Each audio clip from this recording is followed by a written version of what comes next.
Labdien, mīļie vecāki!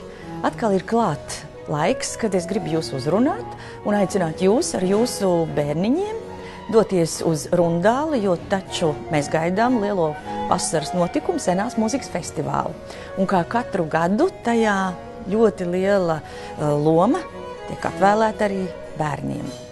Mēs sākam 12. Rundāles pils pagalmā, kad mūsu grimētāji no Birutas Mageles starptautiskās stilistu skolas palīdzēs jūsu bērniem izskatīties daļākiem.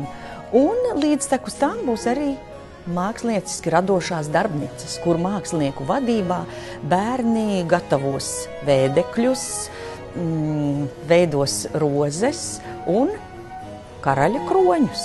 Un tālāk tieši 13:30 radošajās darbnīcās mēs ceram, viss jau būs sagatavots un sataisīts, un mēs 13:30 varēsim doties pilī iekšā uz Balto zāli, kur sāksies koncerts Saules karalis un Rožu krūms. Saules karaļa lomā, Luja 14. lomā būs pazīstamais horeogrāfs Agris Daņiļevičs. Būs, manuprāt, interesants sižets, jo visā muzikālajā darbībā tiks iesaistīti Rožu krūms, Lakstīgala un pat pils spoks. Un šīs trīs personas atveidos jauni dziedātāji. Būs arī nakts feja, Latvijas Nacionālās operas soliste Evita Zālīte un Mēnesis. Un Mēnesis spēlēs un dziedās mums ļoti pazīstams cilvēks, starp citu, kurš jau vairāku gadu garumā ievada katru koncertu, Ints Teterovskis.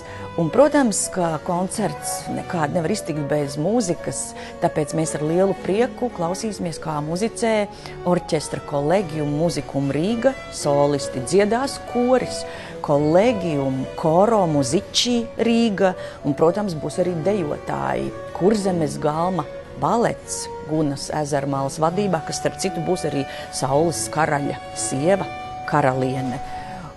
Un visa šī pasākuma muzikālais vadītājs būs pazīstamais diriģents Māris Kupčs. Un vēl man gribētos, mīļie vecāki, teikt tā ir Rundāle, tā ir pils, tāpēc padomājiet, kā jūs paši savus bērnus saģērbsiet ar kaut kādu mazu, nelielu, kaut vai senatnīgu akcentu. Un vēl, kā vienmēr, bērniem ir savs mājas darbs, un arī šoreiz uz Rundāli jādodas ar mājās zīmētu, pagatavotu, veidotu, vienalga kādā formā skaistu sauli, kura noderēs koncerta beigās, kad mēs īpaši sumināsim pašu Saules karali. Uz tikšanos Rundāles pilī!